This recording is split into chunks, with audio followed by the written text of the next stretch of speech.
smoothing, straightening and in the heat tools use பண்ணாம hair எப்படி ஹெல்தியா ஸ்மூத் அண்ட் ஷைனிங்கா வச்சுக்கிறது and hair ரொம்ப தின்னா இருக்கு அதை இன்னும் திக்கா எப்படி மாத்துறதுன்னு இந்த வீடியோல பார்க்கலாம்.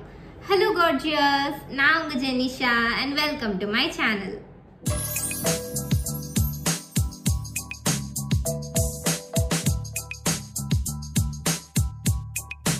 Actually இது நம்ம subscriber request பண்ண video hair washing methods and homemade hair oil, homemade hair packலாம் வந்து போட்டு வீடியோ பண்ண சொல்லியிருந்தாங்க.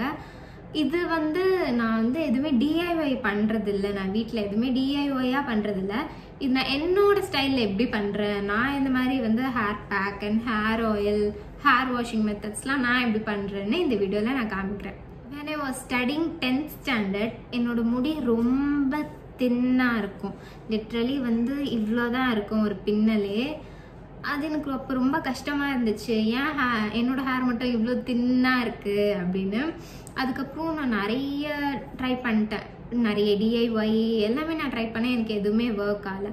அதுக்கப்புறம் வந்து நான் ஒரு யூடியூப் வீடியோ பார்த்தேன், ஒரு ஹேர் ஆயில் ரொம்ப நல்லா இருக்குது, எனக்கு வந்து ஹேரில் சேஞ்சஸ் தெரிஞ்சுது அப்படின்னு சொல்லியிருந்தாங்க. சரி ஓகே ட்ரை பண்ணலாம் அப்படின்னு சொல்லி நானும் ஒரு ட்ரை கொடுத்தது தான். But you will not believe, நான் இப்போ வரைக்கும் நான் அதான் யூஸ் பண்ணுறேன், எனக்கு ரொம்பவே பிடிச்சது. அண்ட் அது வந்து என்னோடய ஹேரை இன்னும் நல்லா திக்காக ஆச்சுன்னு தான் நான் சொல்வேன். அண்ட் அந்த மேஜிக் ப்ராடக்ட் வந்து கோட்டக்கல்லோட நீலபிரிங்காதி கீரை தைலம் தான். இது கிட்டத்தட்ட நான் ஒரு 10க்கு மேலே பாட்டில்ஸ் காலி பண்ணியிருப்பேன். இதில் வந்து கீரை தைலம்னு இருக்குது. நீங்கள் வந்து கோகோனட் ஆயில் தான் வந்து ஹேருக்கு யூஸ் பண்ணுவீங்கன்னா நீங்கள் இது யூஸ் பண்ணலாம். ஆர் நான் நல்லெண்ணெய் வச்சு தலைக்கு குளிப்பேன் அப்படின்னா நீலபிரிங்காதி தைலம்னு இருக்கும், அது கூட நீங்கள் யூஸ் பண்ணிக்கலாம். இது வந்து கொலாபரேஷன் வீடியோலாம் எதுவுமே இல்லை, நீங்கள் கூகுளில் சர்ச் பண்ணி பார்க்கலாம் கோட்டக்கல் நியர் மீ அப்படின்னா. இது வந்து ஒரு கேரளா ஆயுர்வேதிக் ஷாப், பக்கத்துலேயே நிறைய இடத்துல இருக்குது, சென்னை தாண்டி நிறைய இடத்துலையுமே இருக்குது. ஸோ அங்கே போய் இது வாங்கிக்கலாம். இதோட ப்ரைஸ் வந்து 205 rupees ஃபார் 200 ml. நல்ல ஒரு டீல் தான் இது. நல்லா ஷேக் பண்ணி யூஸ் பண்ணுங்க. கீழே வந்து ஒரு மசாலா மாதிரி ஒன்று இருக்கும், ஸோ அதெல்லாம் வந்து கொஞ்சம் ஸ்கேல்பில் வச்சா குட்டி குட்டியான பேபி ஹேர்லாம் வளர்றதை நான் பார்த்துருக்கேன். அண்ட் இது நான் எப்படி யூஸ் பண்ணுவேன்னா, இது கூட கோகோனட் ஆயில்லாம் எதுவுமே சேர்க்க தேவையில்ல, இதுலேயே வந்து எல்லாமே மிக்ஸ்டாக இருக்கும்.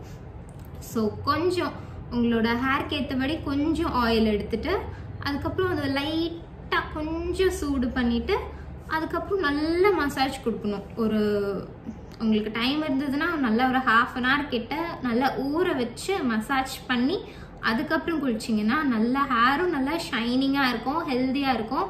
அண்ட் ஹேர் ஃபால் கண்டிப்பாக கம்மியாகும். எனக்கு நல்லாவே ஹேர் ஃபால் கம்மியாச்சு இது. ஸோ நான் வீட்டில் எந்த ஹேர் ஆயிலும் ப்ரிப்பேர் பண்ணுறதில்ல, இந்த கோட்டக்கல்லோட நீலபிரிங்காதி கீரை தைலம் போட்டு வீக்லி ட்வைஸ் நல்லா ஊற வச்சு மசாஜ் பண்ணி குளிச்சிடுவேன். அண்ட் நெக்ஸ்ட் வந்து ஹேர் வாஷிங் மெத்தட்ஸும் கேட்டிருந்தாங்க.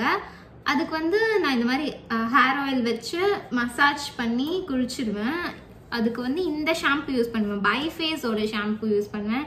இது எங்கன்னா துபாயிலேருந்து வாங்கிட்டு வந்த ஒரு ஷாம்பு. ஸோ பெட்டர் ஷாம்பூஸ்னால் லாரியல் பாரிஸோட ஹைலரானிக் ஆசிட் ஷாம்பு நல்லாயிருக்கும், அண்ட் பயாலேஜோட ஷாம்புவும் ரொம்பவே நல்லாயிருக்கும்.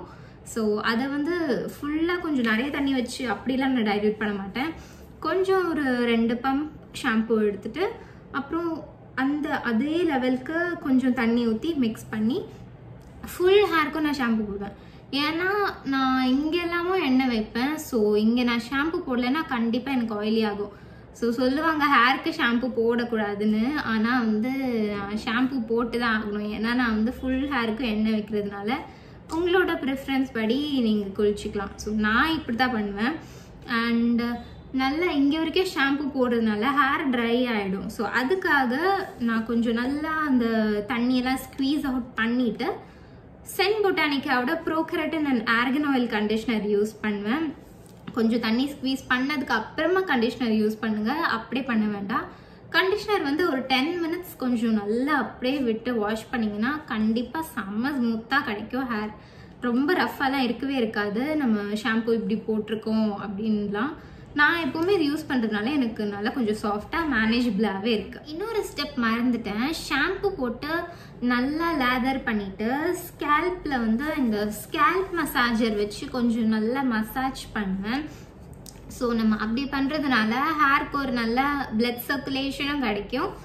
அண்டு நம்ம ஹேரில் இருக்க கொஞ்சம் ஆயில் அண்ட் டர்ட் எல்லாமே கம்ப்ளீட்டாக வந்துடும். நம்ம வந்து நெயில்ஸ் வச்சு பண்ணுறதை விட இது வச்சு பண்ணுறது இன்னுமே ரொம்பவே நல்லது. இது ரொம்ப சாஃப்டாக தான் இருக்கும், ஹார்ஷாலாம் இல்லை, ரொம்ப சாஃப்டாக தான் இருக்கும். நம்ம நெயில்ஸ் வச்சு பண்ணாதான் பிரச்சனை. ஸோ இது வந்து கொஞ்சம் இரிட்டேட்டபிளாக தான் இருக்கும். ஸோ இது வந்து அமேசான், ஃப்ளிப்கார்ட் எல்லாத்துலேயுமே கிடைக்கும். ஹேண்டில் வந்து இப்படி இருக்கிறது வாங்கிக்கோங்க. ஸோ இந்த மாதிரி ரவுண்டாக இருக்கிறது ஒன்று கிடைக்கும். அதை விட இப்படி இருக்கிறது வந்து கொஞ்சம் கம்ஃபர்டபுளாக இருக்கும், கொஞ்சம் இங்கெல்லாம் பண்ணுறதுக்கு கம்ஃபர்டபுளாகவே இருக்கும். நெக்ஸ்ட் வந்து ஹோம்மேட் ஹேர் பேக் கேட்டிருந்தாங்க. நான் ஹோம்மேட் ஹேர் பேக்லாம் எதுவுமே பண்ணுறதில்ல. ஏன்னா டிஐஒய் வந்து சயின்டிஃபிக்கலாக ப்ரூவன் கிடையாது. ஸோ நான் அந்த பக்கம் போகிறதில்ல. அண்டு அதுக்கு பதில் நான் என்ன பண்ணுவேன்னா லோரியல் பாரிஸோட dream lengths no haircut cream leave in conditioner use பண்ணுவேன். இது ஹேர் நல்லா ஸ்மூத்தாகவே வச்சுக்கும். நான் இது கூட என்ன பண்ணுவேன்னா கொஞ்சம் இது ஸ்க்வீஸ் பண்ணிவிட்டு இந்த அளவுக்கு எடுத்துட்டு அண்ட் இது கூட பயாலஜியோட சீரம் யூஸ் பண்ணுவேன். நீங்கள் எந்த சீரம் வேணாலும் யூஸ் பண்ணிக்கலாம். இதுவும் ஒரு 2 to 3 drops போட்டுட்டு அதுக்கப்புறம் இதை நல்லா மிக்ஸ் பண்ணுவேன். இது நீங்கள் நார்மலாக கொஞ்சம் ஹேர் ட்ரையாக இருக்குது அப்படின்னா கூட பண்ணலாம். ஒரு ஹேர் வாஷ் பண்ணிவிட்டு கொஞ்சம் ஹேர் கொஞ்சம் வெட்டாக இருக்கும் அந்த டைமில் பண்ணால் இன்னுமே கொஞ்சம் எஃபெக்டிவாக இருக்கும். ஸோ அந்த டைம்லும் பண்ணலாம். இது வந்து மெயினாக இந்த எண்டு மட்டும் கொஞ்சம் ஃபோக்கஸ் பண்ணி இது ஒரு ஹேர் மாஸ்க் மாதிரி பண்ணிக்கலாம். இது வந்து லீவ்-இன் ஹேர் மாஸ்க் தான். ஸோ அப்படியே விட்டுக்கலாம். நீங்கள் நார்மல் டைமும் பண்ணலாம், இது ஹேர் வாஷ் பண்ணிட்டு வந்ததுக்கு அப்புறமும் பண்ணலாம். இப்போ வந்து இப்படியே விட்டால் கொஞ்சம் க்ரீஸியாக இருக்கிற மாதிரி தான் தெரியும். ஆனால் கொஞ்சம் நேரம் கழிச்சு அந்த பவுன்ஸ் கிடைக்கும். இது நிஜமாவே நல்லாயிருக்கும். இது ஒரு ஓவர் நைட் மாஸ்காக கூட யூஸ் பண்ணலாம்.